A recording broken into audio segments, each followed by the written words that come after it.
49वें श्लोक का भाष्य अवतरणिका।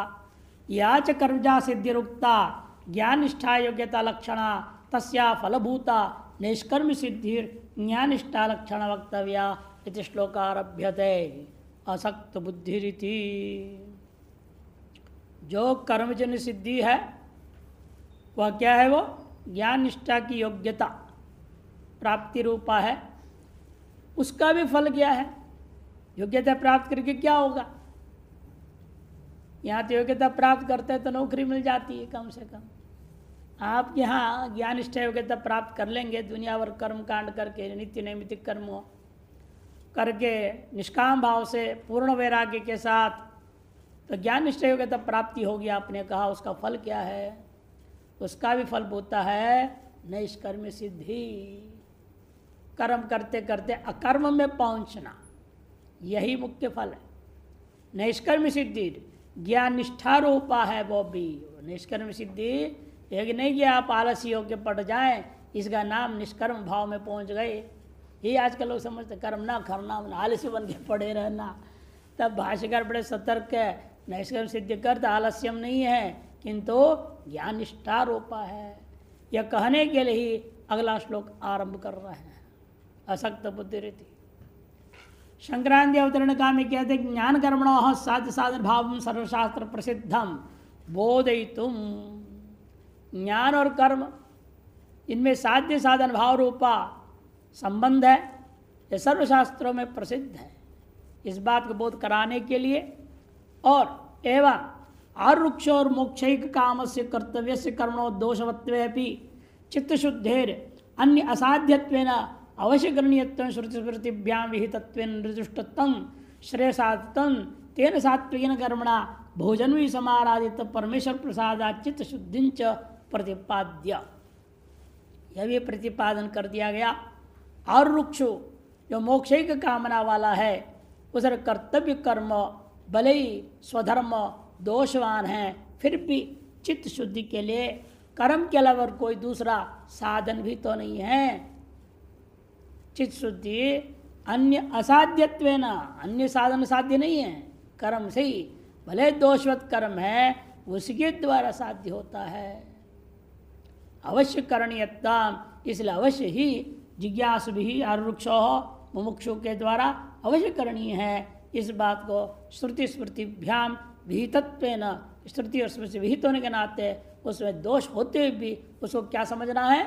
निर्दुष्टत्वम श्रेयसाधुंच तेन सात्विकेन कर्मणा, वह दोष रहित है और वो श्रेय का साधन है। यह जानकर उस सात्विक कर्मों के द्वारा बहुजन्म ही समाराधित परमेश्वर प्रसादात, बहुजन्मों से स्वकर्मात्मभ्यर्च सम्यक प्रकार से आराधित होता है सब परमेश्वर।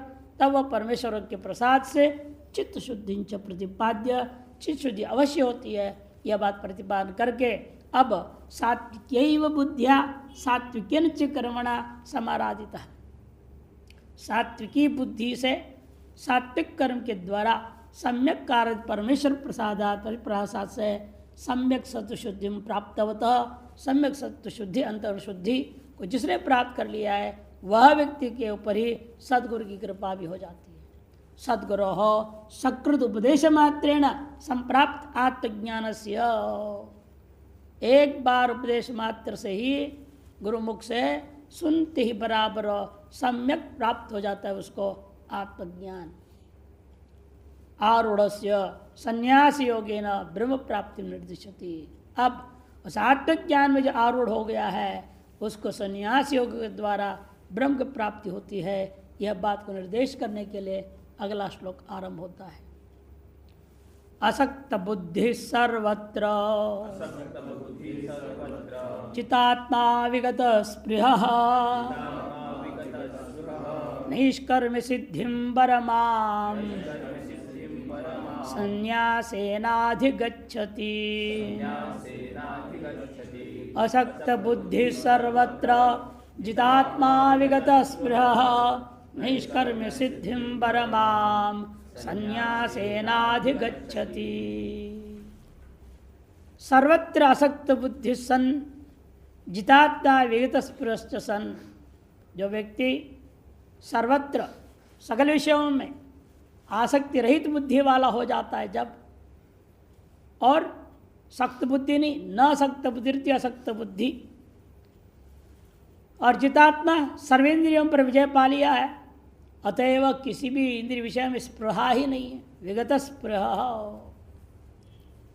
चिपकाव नहीं है, स्पृहा भी नहीं है, और इंद्रियों को जीत लिया है, वह व्यक्ति परमाम निष्कृत सिद्धिम अधिगच्छति, जो सर्वश्रेष्ठ निष्कर्म सिद्धि रूपा स्वयं साक्षात ब्रह्म प्राप्ति है उसको भी प्राप्त कर लेता है।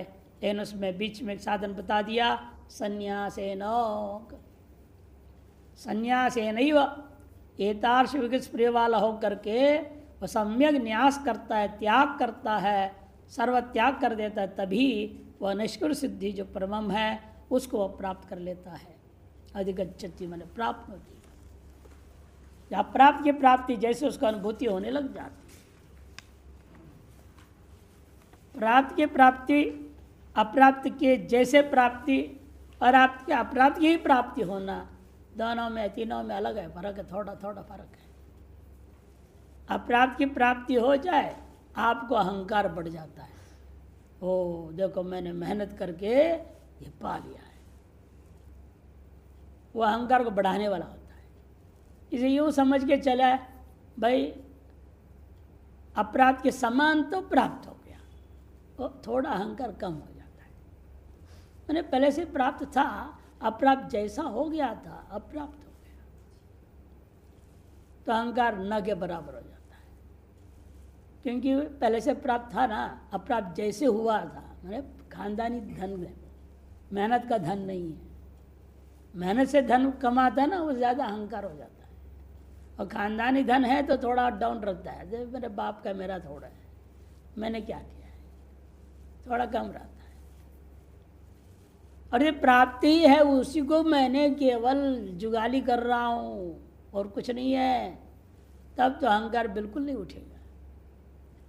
प्राप्त की प्राप्ति है, प्राप्त अप्राप्त के समान भी नहीं है। जानता हूँ ये प्राप्त था, नित्य प्राप्त कोई मैंने प्राप्त किया हुआ है, ऐसे समझ रहेगा तो अहंकार बिल्कुल नहीं है।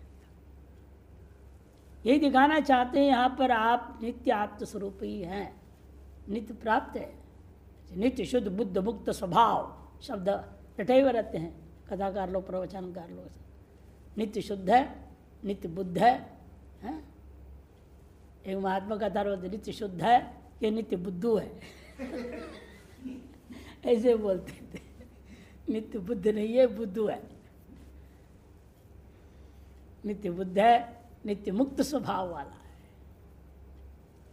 अतएव जो है यह नित्य है, प्राप्त ही है, तो हमने क्या किया, कुछ नहीं किया है, बस ईश्वर कृपा हो गई, गुरु कृपा हो गई तो अनुभव में आ गया, बस इतनी बात।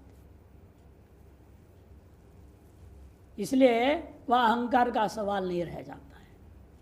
ये दिखाना चाहते दशमत्वम से इत्यादि, इसलिए दृष्टांत देते हैं, प्राप्त की ही प्राप्ति है, अप्राप्त की वजह से प्राप्ति नहीं, अप्राप्त के समान की भी प्राप्ति नहीं है, किंतु प्राप्त की प्राप्ति। शांकर भाष्य, असक्ता संग रहिता, संग से रहित है, ऐसा है बुद्धि ही अंतःकरण यस्य सो असक्त बुद्धि ही, ऐसे है अंतःकरण जिसका, उसे कहते हैं असक्त बुद्धि। कहाँ असक्त बुद्धि, किसमें इसकी बुद्धि सक्त नहीं हो रहा है, तो सर्वत्र, किसी में भी नहीं होता, किसी में भी। मैंने कौन से दो चार तो गिनाइए, और जो मुख्य है जहाँ फंसा रहता है गाड़ी, तो सुनो, पुत्र दारादिशु आसक्ति निमित्तेशु, आसक्ति का निमित्त सबसे बड़ा है, सबसे पहला है पुत्र। पुत्र में जितनी आसक्ति होती है और किसी में नहीं होता है। अब पुत्र ही नहीं है तो क्या करें, मजबूरी है, फिर पत्नी में आसक्त हो जाता है, नहीं तो पत्नी तो काम करने वाले के बराबर ही हो जाती है। जब पुत्र है तो पुत्र के सामने पत्नी काम करने वाली के बराबर है, और ज़्यादा उस वैल्यू नहीं उसका, फिर खत्म हो जाता है। अब पुत्र नहीं है फिर तारा में आसक्ति ज़्यादा होती है।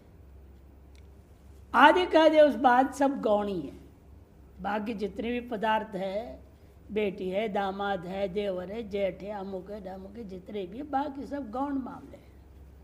कपड़ा लत्ता तो कहना ही क्या, फट गया तो आसानी से फेंक देते हैं, कोई दुख होता है क्या है? हाँ, कपड़ा फट जाए फेंकते, वासा से जीर्णान यथा विहाय, इसलिए भगवान ने दृष्टांत दिया। वैसे शरीर छोड़ने पर भी कोई दुख नहीं होनी चाहिए। ये कपड़ा फट गया, पुराने हो गए, उठा कर चट फेंक देते हैं। वैसे शरीर भी, हाँ समय हो गया जाने दो, उतनी तैयार होनी चाहिए अंतःकरण। इसे दृष्टांत वासा से जीर्णान यथा विहाय कहा है। तो पुत्र दारादिशु आसक्ति निमित्तेषु अपि सत्सु अपि असक्त बुद्धि, उन सब के होने पर भी उन सब से संग न रहना, असक्त हो रहना, ये विशेष अधिकारी का। जितात्मा जितो वशीकृता आत्मा अंतकरण यश सा जितात्मा।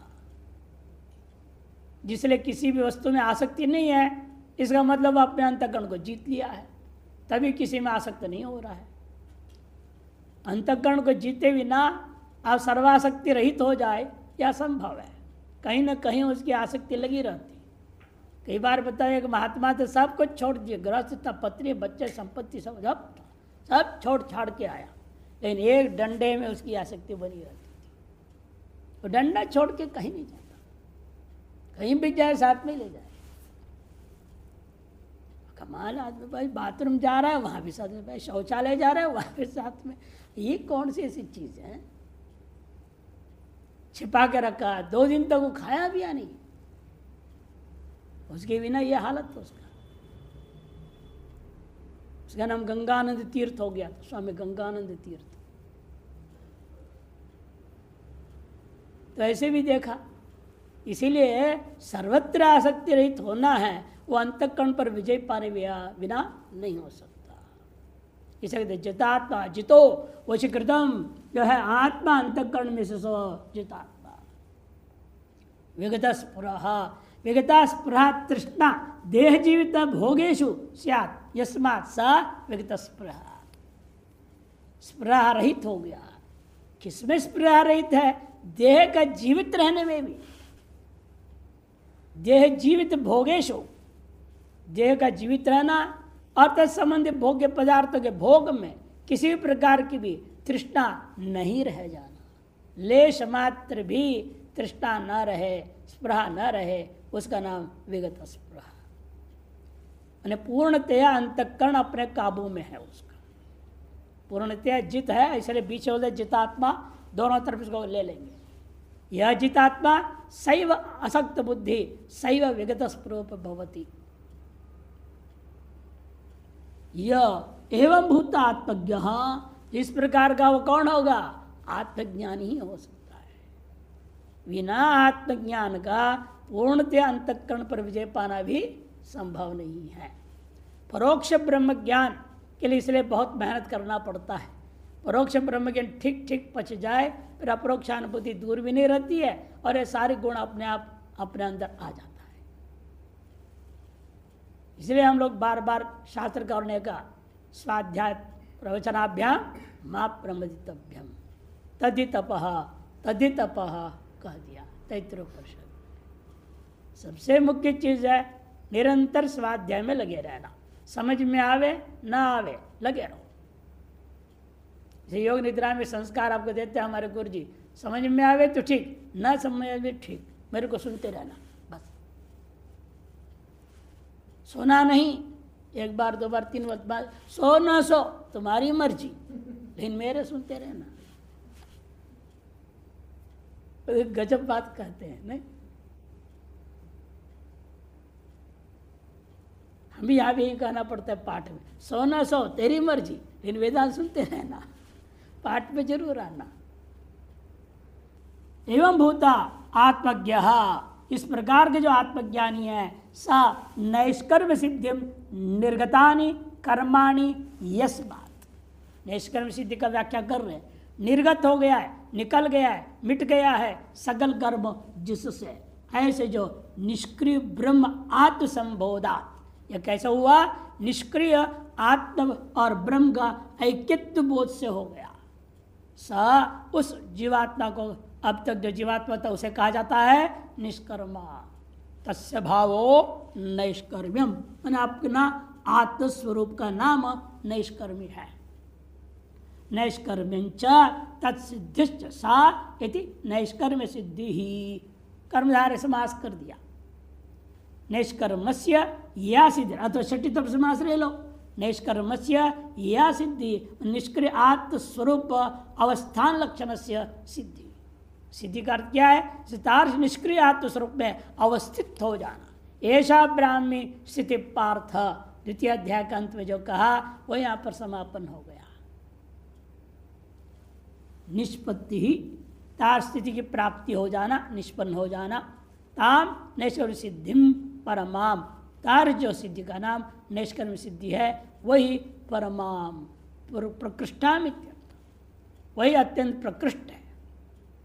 कर्मज सिद्धि विलक्षणा, कर्म जो सामान्य जो पूर्वोक्त सिद्धि है उसके अपेक्षा से नैष्कर्म सिद्धि अलग है, विलक्षण है।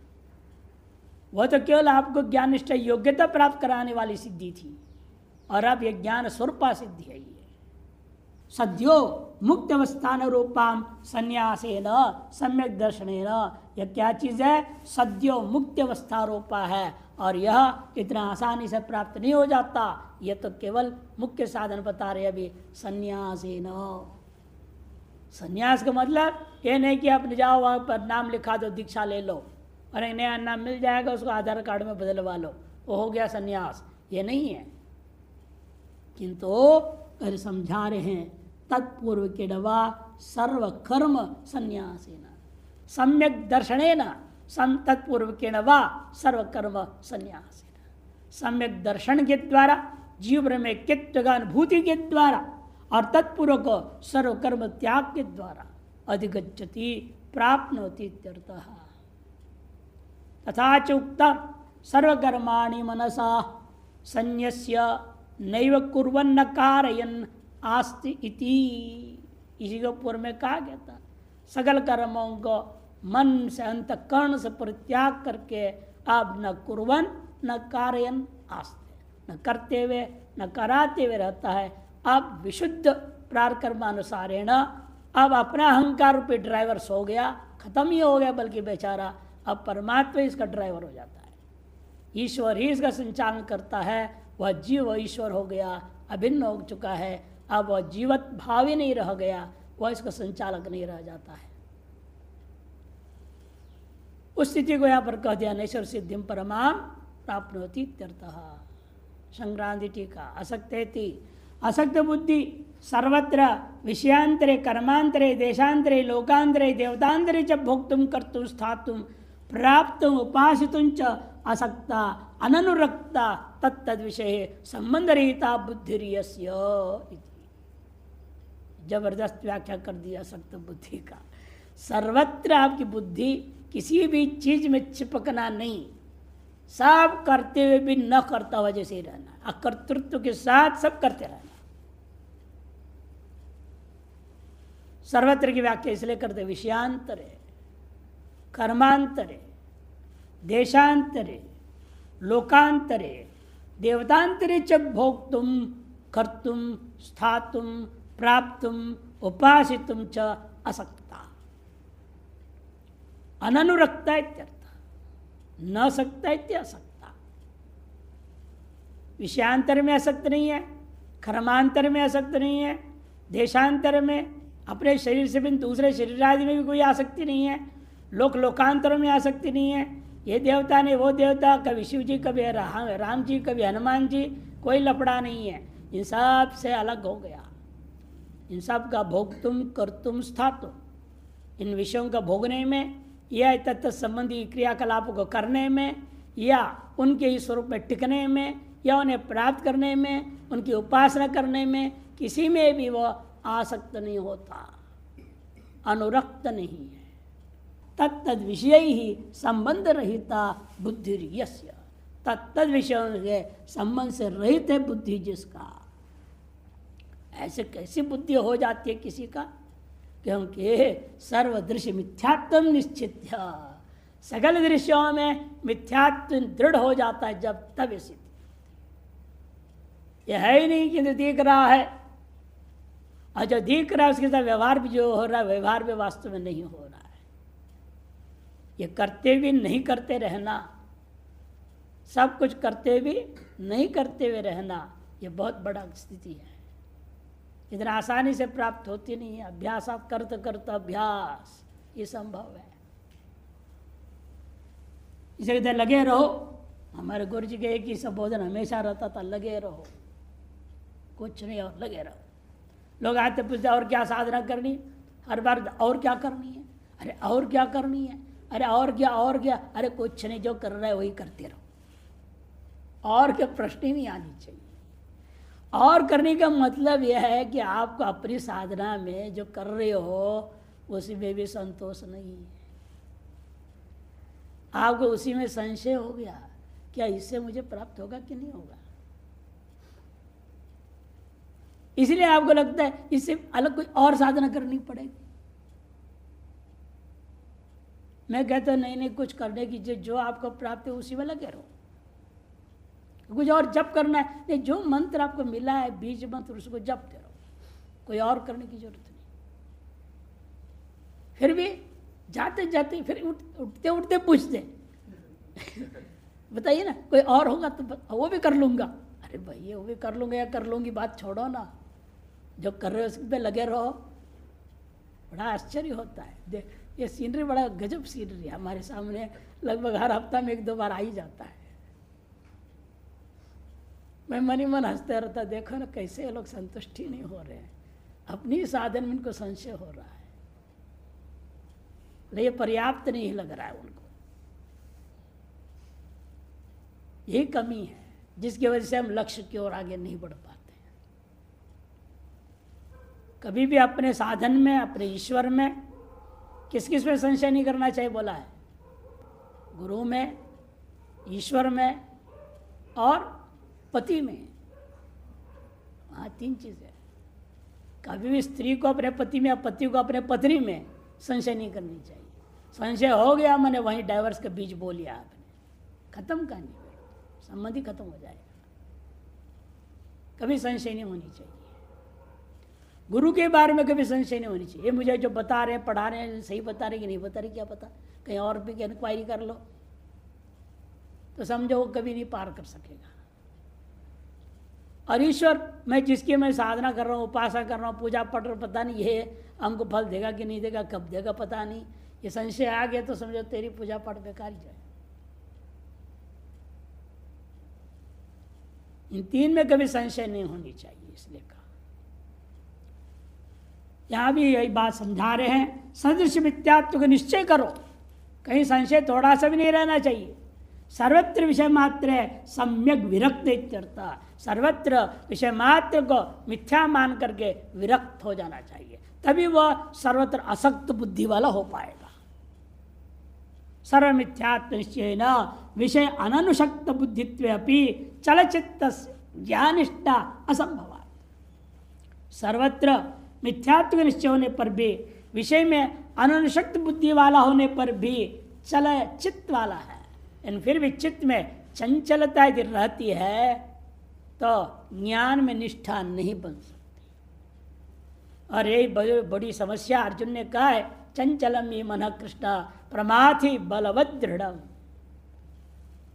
इसको ठिकाने लगाना जरूरी होता है। यह बड़ा विरक्ति का भी नाटक रच लेता, नहीं तो आपको लगता है सर्वत्र असंसक्त हूं मैं, मन बड़ा खेल खेलता है, आपको सर्वत्र विरक्त अपने आप को दिखा देता है।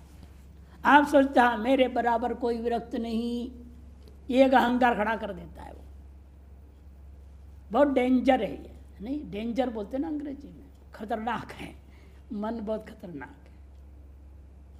इसलिए कह रहे हैं इसको टिकाएंगे कैसे, तो जितात्मा विशेषण दिया। विदुष वश्यात्मत्वेन भवितव्य मित्याह, विद्वान को इसलिए अपना अंतःकरण को वश में रखने वाला होना आवश्यक है।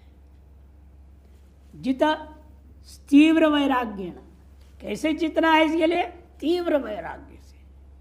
तत् तीव्र आसन्न, योग सूत्रकार ने कहा, उन्होंने तीव्र मृदु मध्य, तीव्र मध्य मृदु, और मृदु में भी फिर 3 लिया, मध्य में भी 3, तीव्र में भी 3, तीव्र तीव्र, तीव्र मध्य और तीव्र मृदु। जब तीव्र तीव्र वैराग्य हो जाता है तब उसको वास्तव में पर वैराग्य कहा जाता है। तादृश वैराग्य युक्त होने हुए बिना काम नहीं चलता।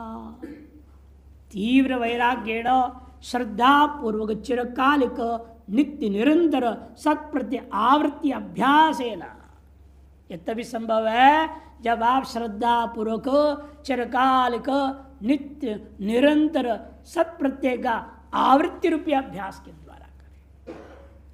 तत्र यत्नो अभ्यास, और अभ्यास की दृढ़ भूमि कैसे होगी? सच दीर्घ काल निरंतर सत्कार आसेवितो दृढ़ भूमि ही। योग सूत्र, उन दोनों के सूत्रों एक साथ इन्होंने लिख दिया है। नित्य भी कह दिया, निरंतर भी कह दिया है कि नहीं? श्रद्धा पूर्वक करने को कह दिया, उन्हें सारी चीजें आ गई। तारस अभ्यास के द्वारा निर्जितो, जीत लिया गया। आपको कैसे पहचान होगा कि मैं जीत लिया हूं? ये अंतःकरण हमारा अपने वश में आ चुका है। ब्रह्मण्येव स्थिरतां गमित आत्मा मनो यश स जितात्मा। ब्रह्म में ही आपका चित्त जब स्थिरता पर बैठ जाए, स्थिरतांगमित प्राप्त आत्मा मन मनो अंतःकरणम यश स जितात्मा, वैसे कृत चित्त इत्यर्थ।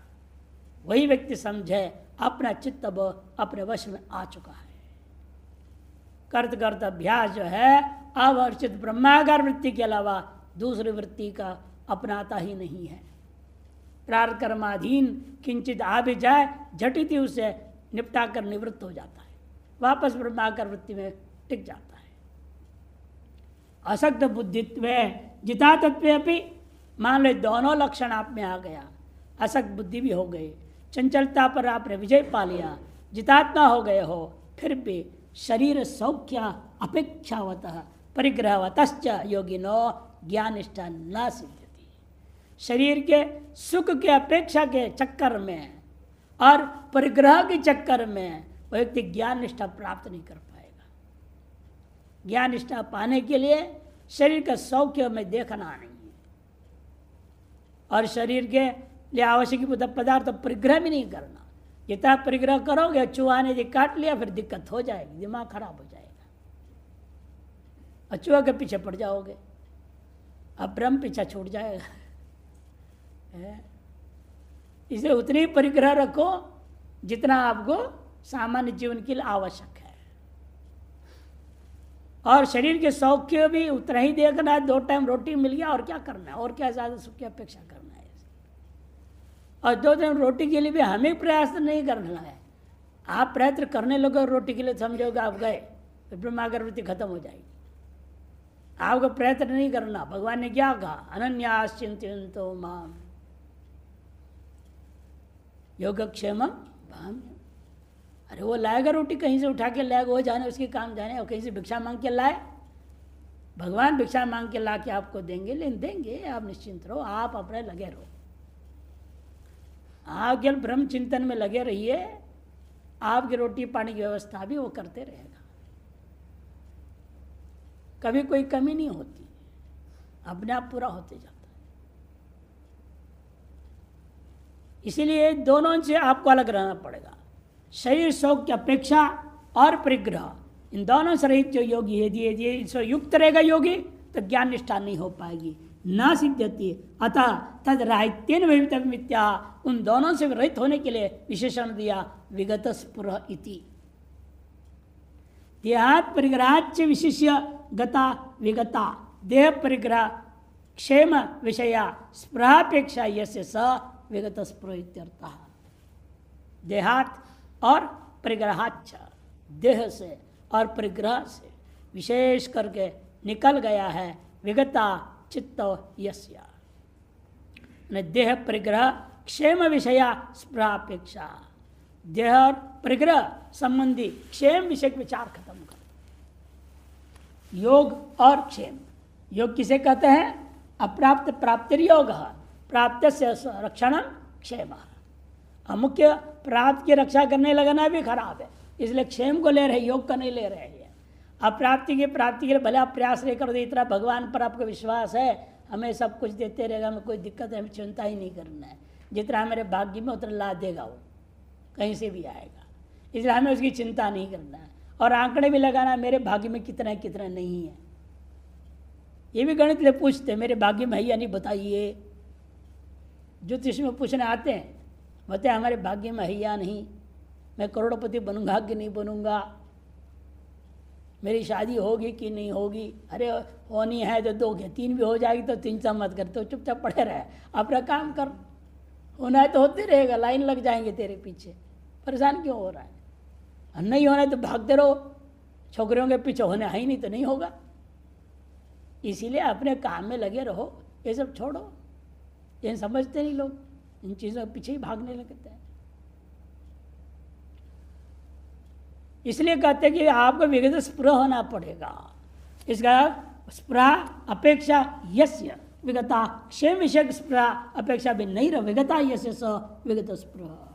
काले प्रारब्ध प्रापितान न भोजी, देखो स्पष्ट कर दिया, काले काले प्रारब्ध से प्रापित जो अन्न है उसको भोगने वाला है।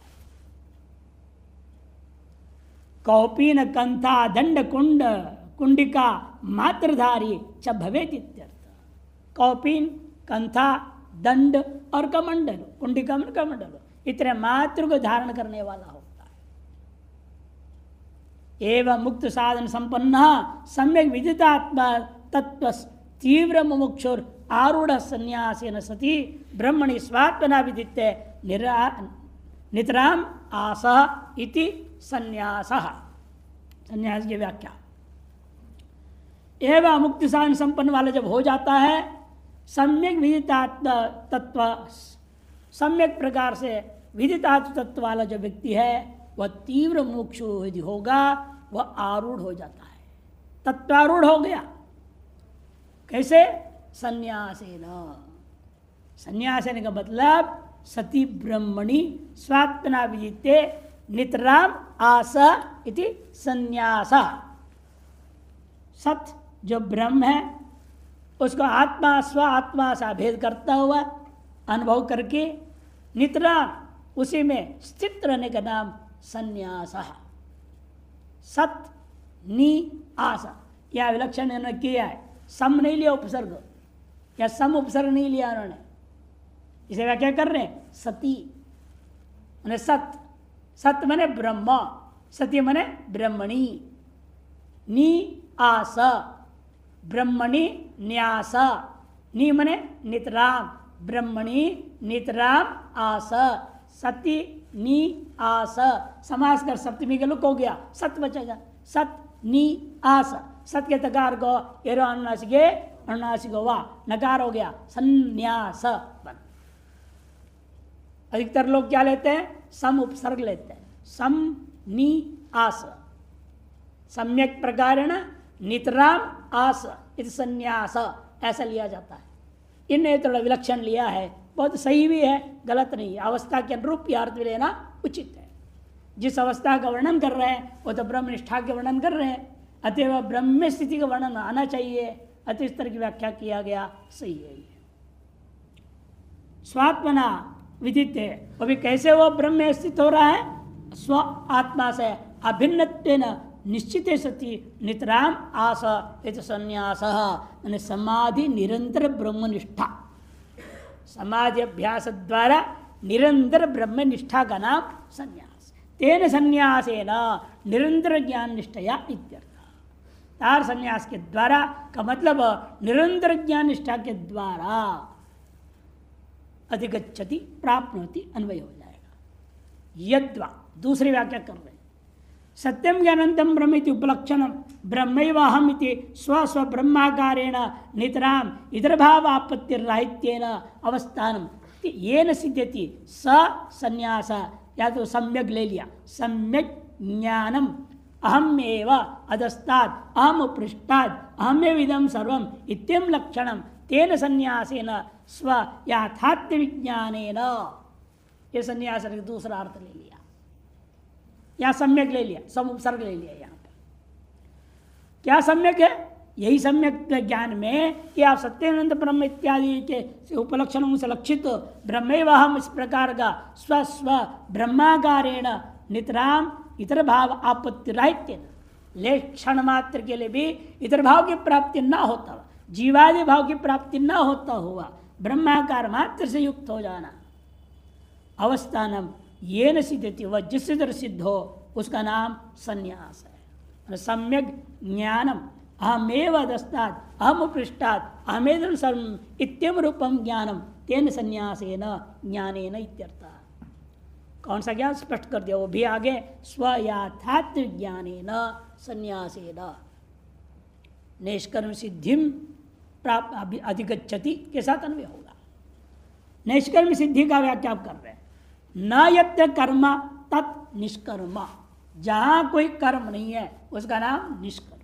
कौन है वो? आत्मा। आत्मा ही निष्कर्म होता है। निष्क्रियम परम ब्रह्म, अर्थात निष्क्रिय जो परम ब्रह्म। श्रुति प्रमाण है निष्कलम निष्क्रियम शांतम इति श्रुतय है, निष्कर्मणो भाव इति नैष्कर्म्याम, उसका नैष्कर्म्य मैंने ब्रह्म भाव इत्यर्थ। तत्प्राप्तिर, उसकी प्राप्ति का नाम नैष्कर्म्य सिद्धि ही। निर्विशेष ब्रह्मात्मना अवस्थिति लक्षणा, निर्विशेष ब्रह्म रूपेण अवस्थिति रूपा जो है सिद्धि, उसका नाम ताम नैश्वर सिद्धिम अधिगच्छति। वह जो नैश्वर सिद्धि कैसी है उसको विशेषण से बता दिया, परमाम। इससे भी आगे और कुछ नहीं, यही परम है, निरतिशय है वो। परमाम का अर्थ निरतिशय होता है। परम परम अपि माति इति परमाम, पर को भी जो नाप देवे, मैंने उससे आगे और कुछ है ही नहीं, उससे और आगे क्या नापना है नहीं। जब पर को भी नाप लिया आपने, उसका नाम परमा हो जाता है।